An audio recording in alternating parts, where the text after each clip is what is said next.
A house is made of wood and stone, but only love can make a home. Welcome to the RepcoLite Home Improvement Show, helping you make your home into one you'll love even more. On News Radio Wood 1300 and 106.9 FM. Well, good morning, everybody. Happy Saturday. Haley, happy Saturday. Are you all right? Happy Saturday, Dan. Hacking up a lung there? Yep. I waited till you were ready to cough profusely. So nice. You're welcome. Your timing is always so perfect. Impeccable. It is perfect timing. Well, before we get into what we want to talk about on the show today, I want to give out some free advice for the parents out there who are kind of, hitting the end of wanting to help with homework. It's the end of the school year. Any of us with kids, we all know what it's like. They get homework, we get to help with it. So and that's you get good. Yes, we do get homework. And it's good to be involved. I certainly don't want those emails. I want to be involved. But there are points, as parents, we all know them, where our children have procrastinated beyond what is reasonable or acceptable. Yeah, you shouldn't have to write a paper at 10 o'clock No, at night. I should not. You were exactly right. Anyway, I found the way out. It's foolproof, it's flawless, and you still are helping. And, well, you're not helping well. That's the problem. That's the point. Key. That's the whole key. Here's what happened. Tessa, my daughter, snags me. I could tell something was wrong. She was acting sad. And what's wrong, Tess? What's going on? Well, she's got to write a paper. She said, Dad, what would you write about? I've got to write a persuasive paper. So, this isn't a lot of heavy-duty homework that I've got to do, but I hate coming up with their topics. Mm-hmm. I feel like, come on, this is what you're supposed to be thinking about all along. It's like the hardest part, too. Right. So anyway, I kind of tried to blow it off, but she gave me the puppy dog eyes. And so in the end, a persuasive paper. Okay, I said, how about why board games are better than video games? That's a good one. And she wasn't sold on it. Mm-hmm. And then I can't believe what my next one was. It was my last one because I realized I had nothing in the chamber. But I came up with why hot cereal is better than cold cereal. Stop it. I did. Oh well, I thought that could be a fun paper, right? And so anyway, she said, thank you, Dad, and walked away. And I kind of thought maybe I helped her. I don't know. Maybe I sparked some kind of inspiration. Anyway, the next day in the car, I said, so what'd you come up with? Did you go with the cereal one? I thought that one was pretty good. She said, no, I came up with one on my own. I decided to do why Beauty and the Beast isn't an example of Stockholm Syndrome. Yeah, that's a lot better. Dead silence from me. And here I am with my cold cereal, and she's dealing with Stockholm Syndrome. Anyway, if you want to not have to help children with homework very often, just give them really bad advice. Well, the thing that really drove the point home is the next day Hannah said, I've got to write an essay. I don't need help, though. So they don't want my stupid help. So that's the way out, guys. Just letting you know, a freebie for the day. The rest of the day, we're going to be talking about a number of different things. We're going to be talking about fences.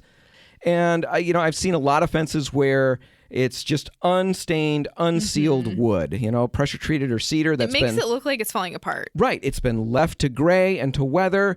And some people like that look. Not everybody does, but there is something else that everybody should be aware of, is that those woods actually are going to last a lot longer if you do stain it or seal it. So we're going to talk about that and a number of different things in regards to that coming up at the end. Well, stick around for the information, but also stick around for the free paint. Free paint. Yeah, that's very important too. We're going to be giving away 2 free gallons to 2 lucky listeners at the end, so stick around to figure out how you can win those. Right, we'll tell you all about that. And next segment, we'll be on the phone with Zach Kreiger from Ayers Basement Systems talking about Egress Windows and all the ins and outs. But right now, we're going to talk about a new Instagram color palette. Haley's pulled together 6 new colors for June. We launched these on Instagram. Yeah, about 4 months ago. Yeah, and really, it's just meant to hopefully inspire people as we're all tackling projects. Yeah, it's hard to choose colors, and if you have limited options, sometimes that can help. Right. It's not so overwhelming. So these curated palettes are meant to be helpful.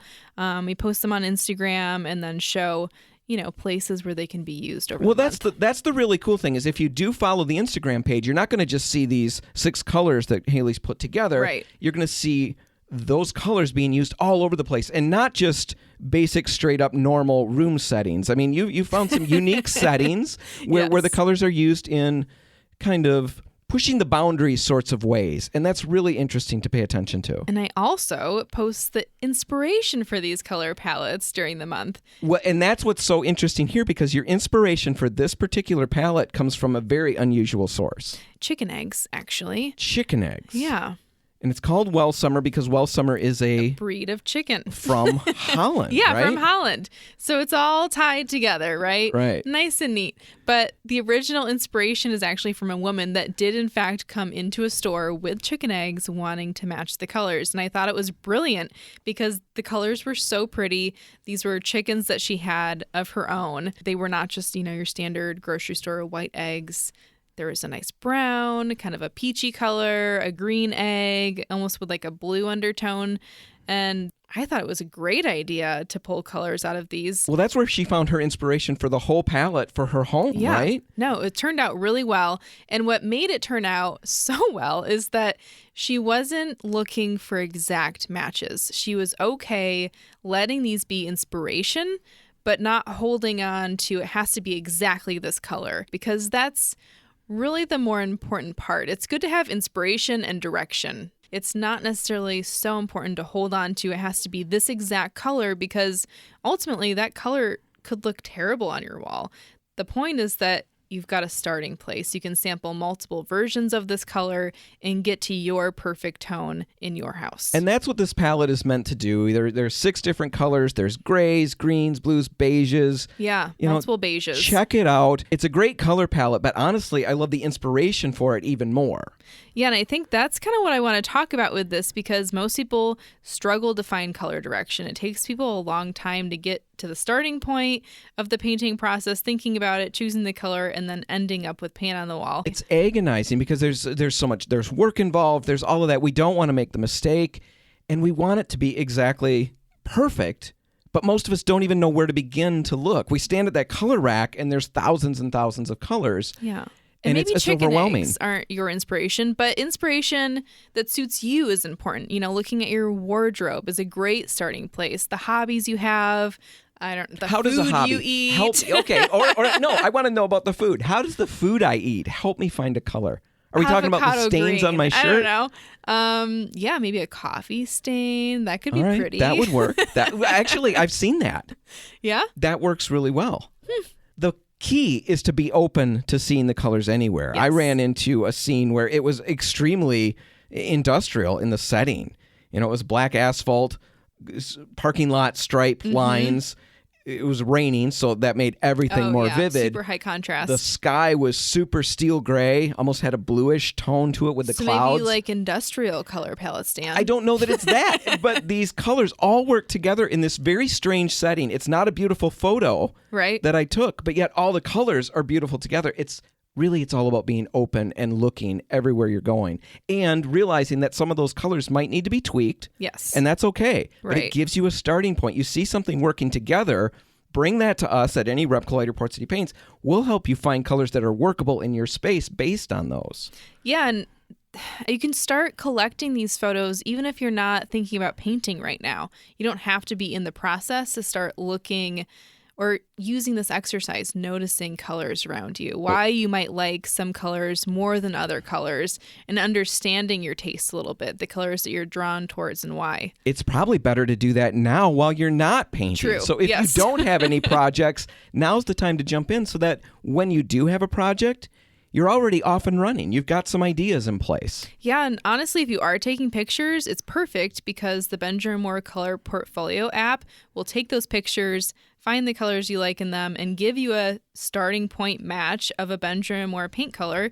Come into the store, and you've already got a really good place to start looking. Yeah, that Color Portfolio app is free. You can find it on the App Store, or if you've got Android, you can find it on Google Play. The point is, get out there and find that inspiration. And maybe the place to start is with RepcoLite's Instagram page, checking out Haley's new palette for June. Welsummer. Now, we're going to take a break, and when we come back, we'll be on the phone with Zach Kreiger from Ayers Basement Systems talking about Egress Windows. That's all next.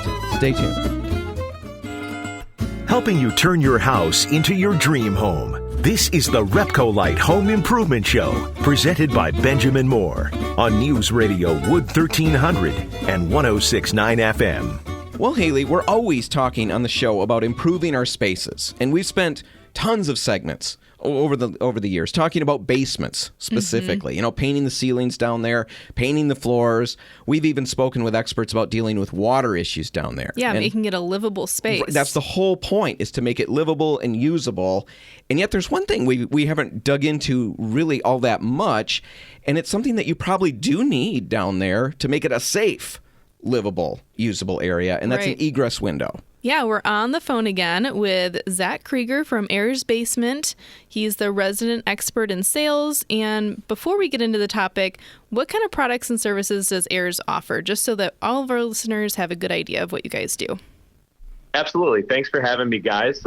We operate in Mid-Michigan. We service the entire state. Our headquarters is located in Lansing, Michigan, and we offer basement waterproofing, crawl space encapsulation, foundation repair. We install egress windows, and we do anything that has to do with concrete, whether it's lifting your existing concrete or pouring brand new concrete at your home. All right, so you'll do all of that. Absolutely. I wasn't aware about the concrete, so we'll have to have you on again and dig into some of those things. But right now, let's get to egress windows, and let's start at the beginning. What is an egress window? Let's just establish that to start with. Sure. An egress window is something that's required by building code. Basically, that gives an escapable area or an entry area for a firefighter with an oxygen pack to get into your home to save or rescue somebody in the event that there's a fire. Okay. So I guess right off the bat, I've got a question. I assumed that egress windows were only required if I've got a bedroom in the basement. Is that so? Absolutely. Yeah. If you're going to have a finished space that's habitable and it's going to be a bedroom, a legal bedroom, it is required to have an egress window for escapability or for entry with a firefighter with an oxygen pack. But if it's just a rec room or something, I don't need to have the egress window by code or by requirement. That's true. Yeah. Basically, if you're going to be sleeping in a room down there, it is required by code. If you're calling it a rec room, we like to think of bedrooms. We're not code experts, but that is what Michigan code says. Okay. So how often do you install them in homes, in basements where it's not a bedroom? Just for safety's sake, just for a rec room area? Absolutely. Yeah. I would say 50% of our customers want an egress window in a finished space just in case of an emergency. Now, you don't just dig a hole and put a special window in. You actually have a single component well that drops in there, right? We do, yeah. We consider ours an all-in-one system. So we install the window plus either a fiberglass or a roto-molded well. So the difference there, fiberglass is just one complete component, which gives a lot of durability and strength. A roto-molded well is something that's basically, just like it sounds, it's roto-molded, which means it's a spun plastic that's filled in the center with foam. Very durable, going to last a long time, but just not quite as rigid as the fiberglass option. So how do they deal with water? Because now we've got a cup, basically. Right. How is it not just filling up or causing other water issues? That is one of the best questions that I don't get asked often enough, and I love to answer it because when you dig a giant hole next to your home and then you cut a hole in the foundation, water is the number one problem that most people don't consider. So I'm really glad you asked me about that.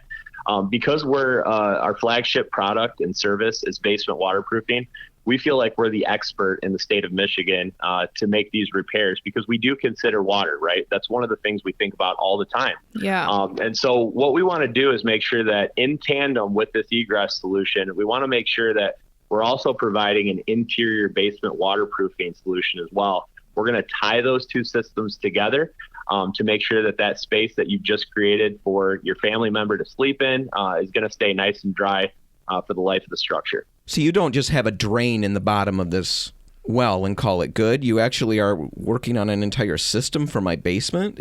Did I understand that correctly? Yeah, because one of the things that we have to consider, right, is when your home was built, it could have been in the 1920s, 30s, 40s, or 50s, and we have no idea what kind of shape that exterior tile is in. So in most cases, those exterior tiles have plugged up with clay or sand or silt, and they're no longer functioning. So what we see most often when people install these products who don't really specialize in basement waterproofing they're tying into what we call a drain to nowhere, which is basically a plugged up drain that's no longer functioning.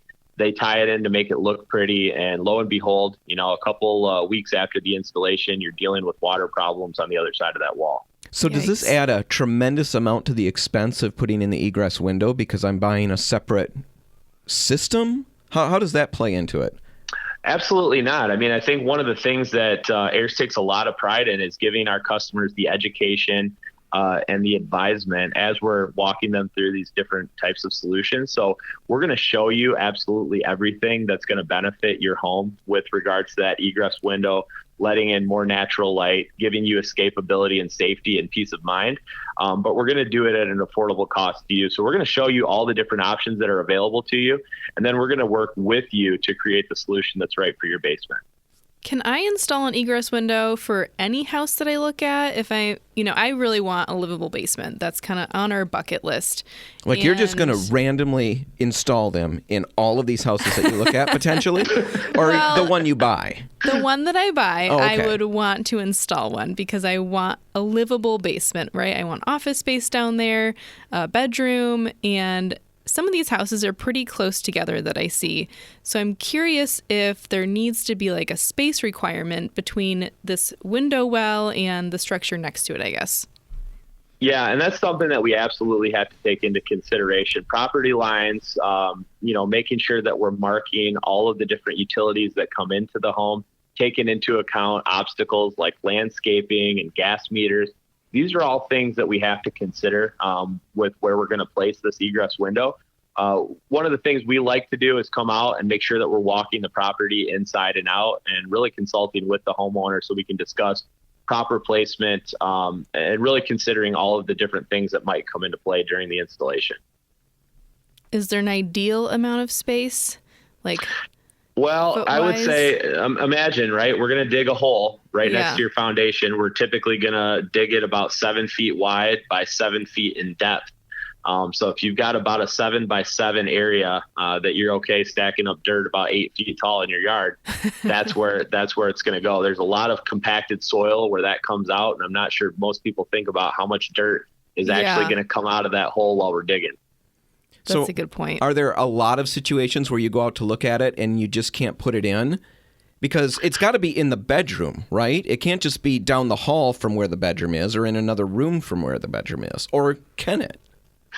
Well, and so that's where the kind of the creative design comes into play. If we come into a scenario where it's an open, unfinished space, we may have to change the design of where the customer wanted that bedroom actually located so that we can meet code requirements.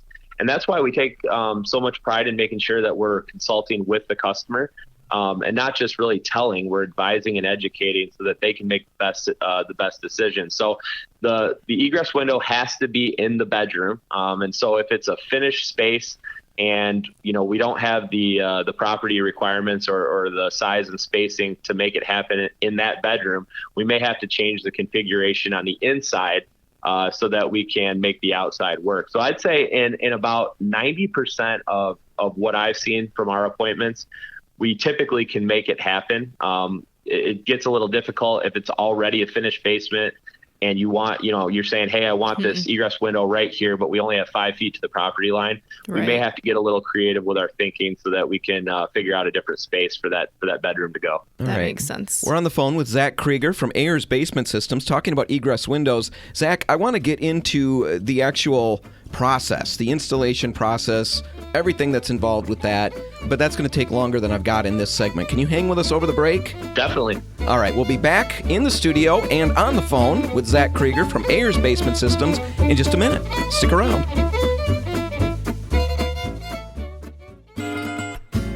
If you want to take your DIY skills up a rung, the RepcoLite Home Improvement Show is here to give you a boost on News Radio Wood 1300 and 106.9 FM. And we're back, and we're still on the phone with Zach Kreiger from Ayers Basement Systems, I believe. Zach, are you still there? I'm still here, guys. Hey, that's what you like to hear.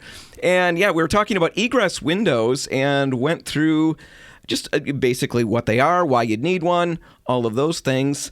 And right now, I'm concerned about the whole process of installation. I've got my yard that I crab about from time to time, You Haley. do, yeah. I crab about it because it's so lush that I'm actually... that's so hard. Well, I'm mowing every other day right now. I mean, it took the previous homeowner, I want to be utterly honest, the previous owner, it took him a lot of blood, sweat, and tears to get it to this point. And I'm now just you hate it. reaping the benefits. No, I love it. But the work is big, and so I complain. Yes. And it's fun to complain. But really, I love it. And I would hate to see it completely destroyed. And so I wonder about the equipment involved with hashing out an egress window for my basement. And before we get to the equipment and how horrific that could or might not be for my yard, let's just talk about the whole process, Zach. So let's say I've got a space, I want to turn it into a bedroom, I call you guys out. What's it look like from there? Yeah, so we have an entire process that's set up from point A to point B to get you taken care of the right way. And that all starts with marking underground utilities. We'll get Mistig on the phone to make sure that we know exactly where those utilities run so that they're marked out appropriately and that we're not, getting tangled up in any gas or water lines during this process. That's something that's very important to us, and it should be very important to you. We are going to use a pretty heavy duty piece of equipment. We've got a mini excavator that's going to come out. Does it hover? I'm glad we're talking. I wish it hovered. That's something that's in the works. We're trying to get that out by 2050, I think, is when we're going to have that available. I'll be a sponsor. I would love to see that happen. Yeah, we'll get that out to your house. But until then, okay. We've got a pretty heavy duty excavator that is going to it's going to do some yard damage. So I'm glad that we had that conversation on the front end because we're very transparent about this process. Our guys they're extremely knowledgeable and they're pretty accurate with the way that they drive this machine. So you're only going to be left with a little bit of rutting in the yard. I would recommend that you have some topsoil and seed available for us. We can even spread it for you while we're there. But you are going to have to do some lawn repair once this process is over. Okay. Once we've got the hole dug, right, we're going to expose that footing tile on the outside, and we are going to take a look at it. I would say 90% of the time it's not functioning because we're working on homes that have been built from the 20s, 30s, 40s, 50s, all the way up till today. And typically after 5 or 6 years, we see those things get plugged up with dirt and silt, and they're just not functioning. What is a footing tile? Yeah, so basically you've got an exterior footing tile in most older homes. Typically, those were constructed of clay. In the 70s, they turned into plastic, and they typically ran those out sometimes to nowhere. Sometimes they tied them into a sump pump. But a lot of times they're filled up with dirt and grime and silt, and they're just plugged up and non-functioning. That's why earlier in the process we talked about designing a complete solution, which includes basement waterproofing, so you never have to worry about water intrusion after this installation. The drain to nowhere. yeah, drain to nowhere. You definitely don't want to tie into one of those. So the next process, right, is we have to cut a big hole in the wall. That sounds really, really scary, but we do it in a very precise way. So we measure down typically from the sill plate. We measure out the width and the height for the framing of the window, and then the installation takes place. So another thing to look out for when you're shopping with different contractors is to make sure that they understand the proper framing and flashing and weatherproofing of that window. Now, these aren't submarine windows, right? They're not designed to be underwater. So you have to take that into consideration with the company that you choose, because we want to make sure that this thing stays dry for the life of the structure. That way, if you ever sell it, you don't have any problems. Awesome. Now, getting to the next piece, right, we're going to install, mechanically fasten the well to the foundation wall.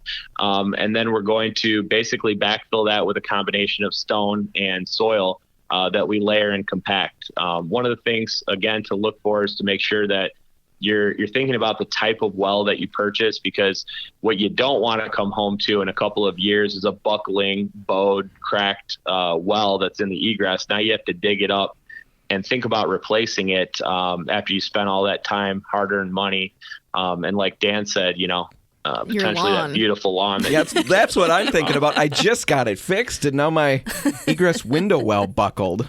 Yeah, exactly. So there's a lot that goes into this. We're going to leave you with a beautiful window that's contractor or carpenter ready. So on the outside, it's going to have rough cedar trim, which looks really, really nice with most finishings on the outside of your house. On the inside, it's going to be ready to be finished. So if you're going to stud around it and drywall, you would have your contractor come in and do that after we leave, but it's going to be ready for that to take place. About how long does this process take from me calling you to the window done? From the day that we come out to start the installation, it's a 1-day install. Oh. Wow. Oh, that's really fast. Hey, one quick question. I'm way out of the sequence of how I should have asked this, but I didn't want to interrupt while you were going on. What about my underground sprinkling when you're driving over my yard? That's a great question. I would recommend that before we come out, you give them a call, because typically they're going to have the design in your yard, and they can also flag that as well. This dig isn't going to mark any private lines. So if you've run any of your own electricity, let's say to a shed or a pole barn, or you've got any invisible fencing for your pets, you're definitely going to want to paint that onto the yard so that we're aware of it. We'll do our best not to damage it, but if it's not marked, those things can become damaged. I would think shallow graves, things like that, you'd want to mark too, because you don't need those unearthed. That's awkward for everybody, right? Yeah, no pet graves. No, yeah, that's possible. Oh, okay. You went somewhere else. I was going somewhere even darker than that. So basically, I have one other question, and then I guess we want to quickly talk about the kind of things we should be looking for as we're thinking about this process. But so these windows, how easy are they to function? I'm thinking about kids.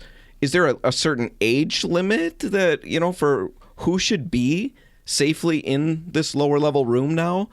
Or are they relatively easy to operate and get out of that well? I think the wells you have steps on them. Am I correct? They do. They're one-piece, rigid construction. They're actually engineered for safety. That's one of the things that we take into account when we use certain products, is we want to make sure that we're giving you the safest option available. So they are built in. They're not modular, which means that they're only one piece. What we see a lot of times are modular wells that other contractors who don't specialize in this work will stack these wells up on top of each other, and then they start to buckle. You get plant growth, animals are attracted to crawling through them, and it just becomes its own little ecosystem. So you have to consider all of these different things when choosing the right contractor to work with. And, I just think that one piece construction with the steps built right in is really easy to escape. The other part with the window, it's a single 2-light slider, which basically just has one locking mechanism. You slide it one way or the other, and you can get out that easy. So just like any other window, really. Exactly. Yep. Just bigger. So if I'm shopping for an egress window, obviously I'm going to go with Ayers Basement, but for everyone else out there, what should they be looking for in a company? Well, I think the first thing that you have to think of is, the reputation of the company. That's one of the things in the local community that we always look for, is make sure that you're getting reviews from other people that have used them. Get on Google, get on Facebook, ask questions about the company. I think that's a huge thing. The other thing is considering how are they going to handle the water, right? That's the biggest question that I think goes unanswered. Mm-hmm. And I think that because we specialize in that, and that's a space where we're an industry leader, that definitely gives us an advantage on how to handle that water correctly. The other parts that come into play are, is your contractor going to include a lid with this solution? When I think of pet safety, child safety, the safety of your family members and communities, are they going to provide a lid with that? And what's the durability like? What's the weight requirement? How much can that lid actually hold? Can you stand on it and not fall in? That's a big one for me. And then the other part too is thinking about soil compaction. There's a specific science behind how we actually fill in and around that well to provide the most stability, but also not apply as much pressure to the well over time, so that you get the longevity that you're looking for in the event that you need to escape. And then lastly, just making sure that the well itself is constructed of materials that are going to last over time. Like I said, most contractors are out there thinking about using inferior products because they want to make the most money on the job. Mm-hmm. We're the exact opposite. We actually shopped for a more robust solution for our customers because we want it to last for the life of the structure, for you and your family to use for a long time. Or if you, in the event that you sell the home, you want to provide the next person with something that they're going to be proud of to have in their home as well. So I think from a selling perspective, you want something that's going to look great, It's going to let natural light in, but it also provides that safety that we've been talking about. Well, I appreciate all the info. It's been My super pleasure. helpful, and just even more information as I go and shop these houses out there. Yeah, and get ready to put Egress Windows in all of them as you go by. Yeah. Haley's just missed money bucks, and she's handing it out. Zach, if our listeners have questions and would like more info on this and get you guys out there and, at least give them an estimate, or if they've got questions with any of the other things that you guys do, drying out their basement, dealing with foundation issues, how's the best way to get in touch? Yeah, they can check out our website at goayers.com, or they can give us a call for a free estimate at 866-379-1669. We'd really love to come out and take a look. Excellent. Great information. Thanks for talking with us today, Zach. All right, Dan. Thank you. Now, all right, we're going to take a break, and when we come back, we're going to be giving away a couple gallons of paint to a couple different listeners, and we've actually even got something else to talk about. That's all coming up just ahead. Stay tuned.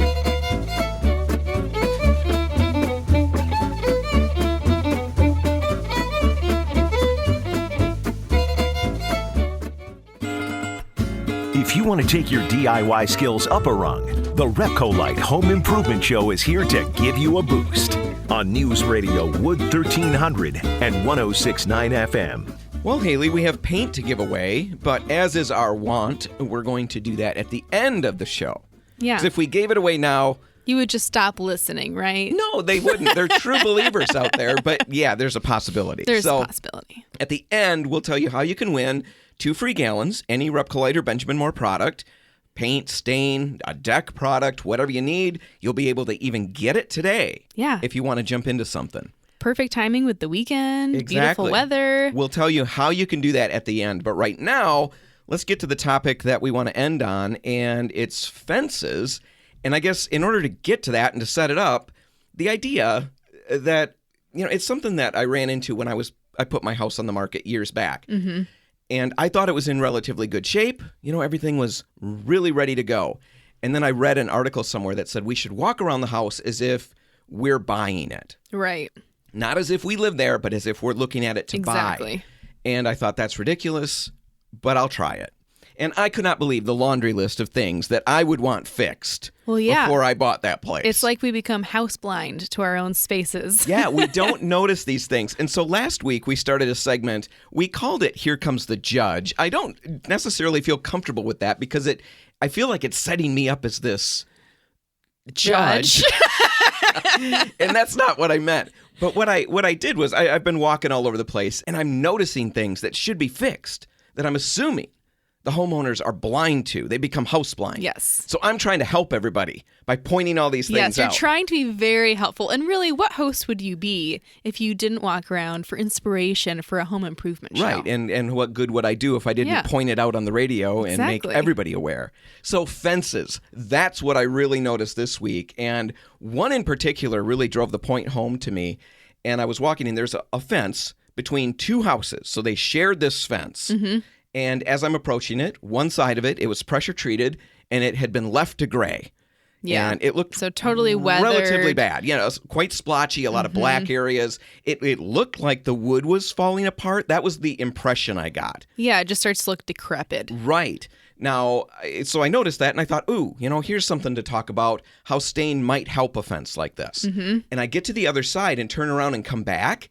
And I realized that the other side of that exact same fence is stained with a solid color stain, and it looks amazing. I took Brand a picture new. And showed Haley. It didn't look like the same fence at all. No. And it had a completely different feeling than the other house, too. I mean, that other fence gave the feeling that the yard wasn't maintained overall. Mm-hmm. It kind of cast a shadow on the whole space, where the other one, it looked, honestly, so well maintained, it looked like a new fence. The big problem with stuff like that is, a fence can really detract from the exterior. Mm-hmm. But what happens when these little things start piling up is we start to feel a little down on the entire home. That's how I respond. And it starts to feel like it's too big to climb out of. And so I let the next thing go. Yeah. And then the next thing go. And then it really does become harder to climb out of. Well, and I think there's a number of reasons that we leave them unstained or unsealed. The first being that some people like the grayed weather look.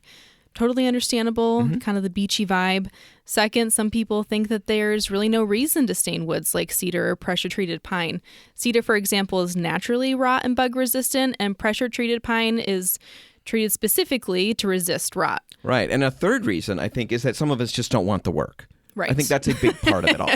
Now, yes. A couple thoughts with all of those. Stains and sealers provide a number of benefits on a wood fence. And first, and probably most obviously, they can help maintain a consistent color over time.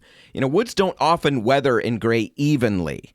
So we have the idea that they're going to look nice and silvery. Well, and we've seen those. And cedar, in fact, will generally gray to a kind of a silvery look. But pressure-treated pine usually gets quite splotchy, and it can be uneven. A stain or a sealer is going to help minimize that and keep the color looking consistent. Well, and stains and sealers help increase the longevity of our fences, too. It's not just aesthetic reasons that we're talking about.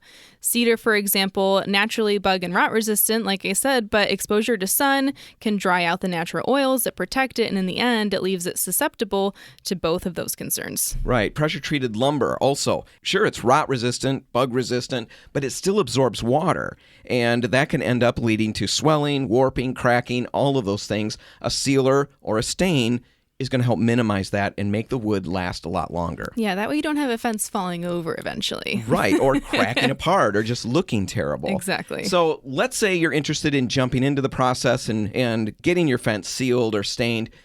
How do you pick a product amongst all of the products out there? Well, I think it depends on the look that you're going for. Personally, I like the white picket fence look, but we have the idea that that's paint that we're putting on the fence. Right, a paint and primer system. Yeah, not actually the case.